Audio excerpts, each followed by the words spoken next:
കുറച്ചുകൂടി വ്യക്തമായി പറഞ്ഞാൽ യേശുവിന്റെ ജനനത്തിൽ തുടർന്ന് 2 വയസ്സിന് താഴെയുള്ള കുട്ടികളെ വധിച്ച നീചനായ ഹെറോദോസിന്റെ 3 മക്കളിൽ മൂന്നാമൻ. കൂടെയുള്ളത് സഹോദര ഭാര്യ ഹെറോദ്യ. ഇരുവരും പരിസര ബോധം പോലും മറന്ന് നർമ്മസലാപത്തിൽ ഏർപ്പെട്ടിരിക്കുകയാണ്. പെട്ടെന്നാണ് അങ്ങളിൽ നിന്നും പ്രൗഢഗംഭീരമായ ശബ്ദം ഒഴുകിയെത്തുന്നത്. മാനസാന്തരപ്പെടുവേൻ, സ്വർഗ്ഗരാജ്യം സമീപിച്ചിരിക്കുന്നു. അണലി സന്തതികളെ, ആസന്നമായ ക്രോധത്തിൽ നിന്നും ഓടിയകലുവാൻ നിങ്ങൾക്ക് ഞാൻ മുന്നറിയിപ്പ് നൽകുന്നു. ആ ശബ്ദം അടുത്തടുത്ത് വരുന്നു. അതാ നോക്കൂ, പരിഷ്കാരം തൊട്ട് നീണ്ടിട്ടില്ലാത്ത ഒറ്റരാമക്കളുള്ള വസ്ത്രം ധരിച്ച, താടിയും മുടിയും നീട്ടി വളർത്തി ഒരു കാട്ടു മനുഷ്യൻ എന്ന് തോന്നിക്കും വിധം ഒരു രൂപം ശരദേഹത്തിൽ മണൽപ്പരപ്പിലൂടെ എത്തിച്ചേർന്നുകൊണ്ടിരിക്കുന്നു. ഇടിനാഥമോടെ മരുഭൂമിയിൽ മറകൂടാതെത്തി കർമ്മയോഗി ധീരപ്രവാചകൻ യോഹന്നാൻ, അത്ഭുത രൂപയാം യോഹന്നാൻ. ഹെറോദാവേ, പ്രജകൾക്ക് മാതൃകയാവേണ്ടെന്ന് അധർമ്മം പ്രവർത്തിക്കുന്നത് നന്നാണ്. സോദര ഭാര്യയെ ഭാര്യയായി കാണുന്ന മന്നബന്ധം ചെയ്ത് ശുദ്ധമാണ്. തെറ്റാണ് തെറ്റാണ് തെറ്റാണ് നീതിയാൻ നീ ചെയ്ത് ദൈവം ഓർക്കുന്നില്ല. ഹെറോദാവേ, ദൈവം ഉണ്ടാകാതിരിക്കാൻ വേണ്ടി പശ്ചാത്തലത്തിൽ മാനസാന്തരപ്പെട്ട് പിന്തിരിഞ്ഞു കൊള്ളുക.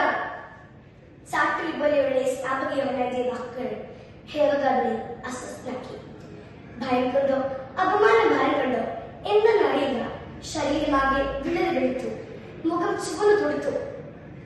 നമ്മെ അപമാനിച്ച് ക്രാന്തിനെ ബന്ധനസ്ഥനാക്കണം പ്രഭോ, അല്ലാത്ത പക്ഷം അവർ ഈ നാട് നീളെ നമുക്കെതിരെ പ്രഘോഷിച്ചിരിക്കും. ഹെറോദ്യ ആക്രോശിച്ചു. ഹെറോദ്യയുടെ നിർബന്ധത്തിൽ വഴങ്ങിയ ഹെറോദോസ് സ്നാപകയോഹന്നാനെ ബന്ധനസ്ഥനാക്കി. എന്നിട്ടും ഹെറോദ്യ തൃപ്തിയായിരുന്നു. അവനെ കൊണ്ടുള്ള ശല്യം അവസാനിപ്പിക്കണമെന്ന് അവൾ വാശി പിടിച്ചു. ഇല്ല ഹെറോദ്യ, ഇല്ല, അവന്റെ പ്രവാചകനാണ്. നാം അവനെ കൊന്നാൽ ജനവികാരം നമുക്കെതിരാകും. ഇത് കേട്ട് കലികൊണ്ട് ഹെറോദ്യ ഊണും ഉറക്കവും നഷ്ടമാക്കി. അങ്ങനെ ദിവസങ്ങൾ കടന്നുപോയി. ഹെറോദാവിന്റെ വീട്ടിൽ അത് ഗംഭീരമായ വിരുന്ന് ആരംഭിച്ചിരിക്കുകയാണ്. നോക്കൂ, കൊട്ടാരം ദീപപ്രഭയാൽ അലങ്കരിച്ചിരിക്കുന്നു. എന്താണ് വിശേഷമെന്നല്ലേ?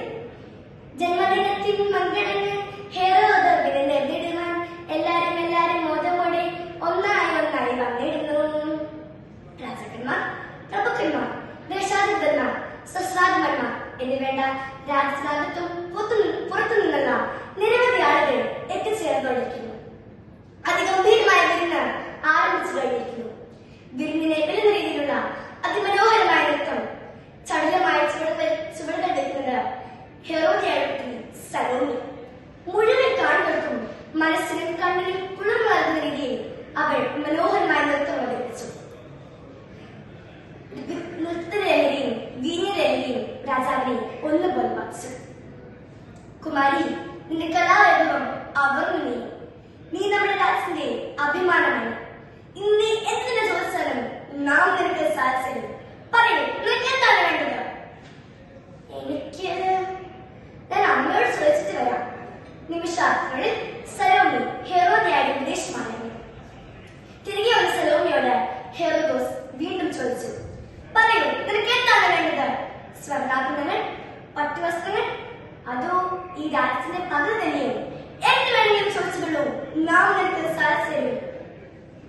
എനിക്ക് ബന്ധനസ്ഥനാക്കിയ സ്നാപകയോഹന്നാന്റെ ശിരസ് ഒരു വെള്ളിക്കാലത്തിൽ വേണം. എന്ത്? ഹെറോദോസ് ഞെട്ടിത്തെറിച്ചു. ഇല്ല സലോമി, ഇല്ല, ഒരിക്കലുമില്ല. അവൾ പ്രവാചകനാണ്. നാം അവനെ കൊല്ലാൻ ഭയപ്പെടുന്നു. മറ്റെന്ത് വേണമെങ്കിലും ചോദിച്ചുകൊള്ളൂ.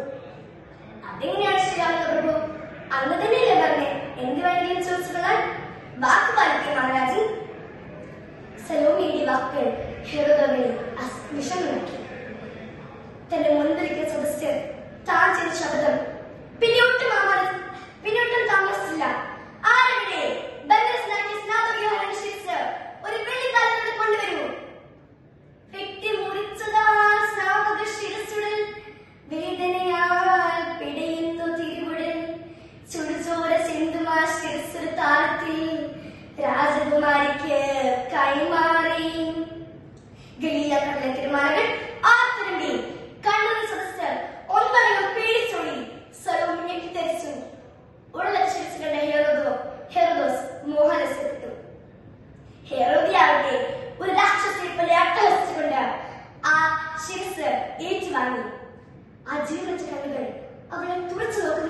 അവൾക്ക് തോന്നി. ജീവനറ്റിനാവ് അവളോടൊരു വാക്യം പ്രതിവസിച്ചു. മാനസാന്തരപ്പെടുകയും സ്വർഗരാജ്യം സമീപിച്ചിരിക്കുന്നു. നീതിമാന്റെ രക്തം, പ്രവാചകൻ തൻ രക്തം, ധീരനാം നീതിമാന്റെ രക്തം. നന്ദി, നമസ്കാരം.